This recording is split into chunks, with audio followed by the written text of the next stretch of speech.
হিন্দু তন্ত্রশাস্ত্রে দশমহাবিদ্যা হলেন মা আদ্যাশক্তির 10টি রহস্যময়, শক্তিশালী এবং স্বতন্ত্র রূপ। প্রতিটি মহাবিদ্যার রয়েছে নিজস্ব শক্তি, দর্শন এবং উদ্দেশ্য।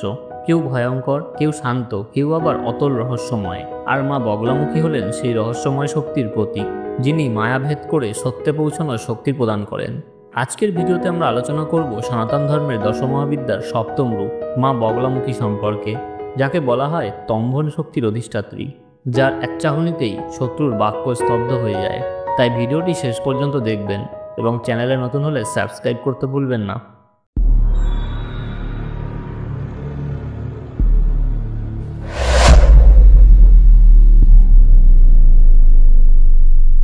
মা বগলামুখীর নামের মধ্যেই লুকিয়ে আছে তার মাহাত্ম্য। বগলা শব্দের অর্থ হচ্ছে বাগুলা বা বক পাখি। যেমন বক পাখি জল ঘোলার মধ্যে সম্পূর্ণ স্থির হয়ে অপেক্ষা করে তার শিকার ধরার জন্য, তেমনি মা বগলামুখী আমাদের অন্তর্চক্ষু স্থির করে, শত্রুতা, মায়া ও নেতিবাচক শক্তির বিনাশ করেন। পুরাণ অনুসারে একবার একটি ভয়ঙ্কর ঝড় সৃষ্টি হয়েছিল, যা গোটা সৃষ্টি ধ্বংস করে দিচ্ছিল। দেবতারা ব্রহ্মার শরণাপন্ন হন। প্রজাপতি ব্রহ্মা তখন হরিদ্রা সরোবর থেকে মা বগলামুখীর সৃষ্টি করেন। তিনি সেই ঝড়ের শক্তিকে স্তব্ধ করে দেন। তাই মা বগলামুখী মূলত স্তম্ভন শক্তির অধিষ্ঠাত্রী। মা বগলামুখীর মূর্তি অত্যন্ত প্রতীকীধর্মী। তিনি একটি অসুরের জীব ধরে রেখেছেন আর অন্য হাতে গদা দিয়ে আঘাত করছেন। এই চিত্রটা বোঝায় মা শুধু শত্রুকে বিনাশ করে না, তার বাক্য বা মনের শক্তিকেও স্তব্ধ করে দেন। মা বগলামুখীর রূপ এতটাই দীপ্তিময়, এতটাই মনোমুগ্ধকর যে তাকে একবার মনে গেঁথে ফেললে চিরজীবনের জন্য হৃদয়ে গাথা থেকে যান। তার পোশাকে রয়েছে অসীম শক্তির গভীর প্রতীক। মা সাধারণত পীত বর্ণের অর্থাৎ গাঢ় হলুদ রঙের শাড়ি পরিধান করেন। হলুদ রং মূলত স্তম্ভন শক্তির প্রতীক। স্তম্ভন মানে থামিয়ে দেওয়া বা নিয়ন্ত্রণে আনা, মানে শত্রুর কুশক্তিকে থামিয়ে দেওয়া বা বাধা প্রদান করা। আবার এটি আশীর্বাদেরও রং, সুখ, সাফল্য, সৌভাগ্য ও বিজয়ের বার্তাও দেয়। এই শাড়িটি সোনালি আলোর মতো দীপ্তি ছড়ায়, যেন তার শরীর থেকে সূর্যের আলো ঠিকরে বেরোচ্ছে।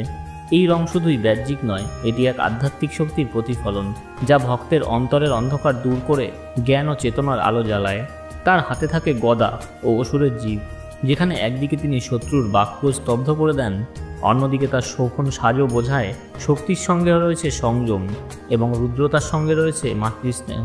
তার বসার আসন কমল ফুলের ওপর বা সিংহাসনে, যা আবার নির্দেশ করে তিনি সর্বশক্তির অধিষ্ঠাত্রী। একদিকে কামনা, বাসনার নিয়ন্ত্রণ, অন্যদিকে সকল প্রকার শত্রু ও বিপদের ওপর কর্তৃত্ব।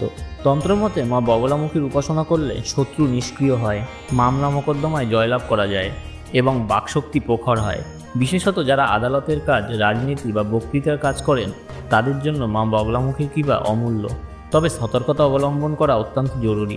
মা বগলামুখীর সাধনা ভক্তি ও নৈতিকতার মধ্যে না থাকলে তার বিপরীত প্রতিক্রিয়া হতে পারে। মা বগলামুখীর পুজোতে হলুদ বস্ত্র, হলুদ ফুল, হলুদ খাবার যেমন বেসনের লাড্ডু বা হলুদের ভোগ দেওয়া হয়। বৃহস্পতিবার বিশেষ শুভদিন ধরা হয় মা বগলামুখীর পুজোর জন্য। পুজোর সময় মনে রাখতে হবে আপনার উদ্দেশ্য যেন কখনো কারো ক্ষতি না হয়। মা বগলামুখী ন্যায় প্রতিষ্ঠাকারী দেবী, তাই তার কৃপা পেতে হলে নিজের মনকেও শুদ্ধ করতে হয়।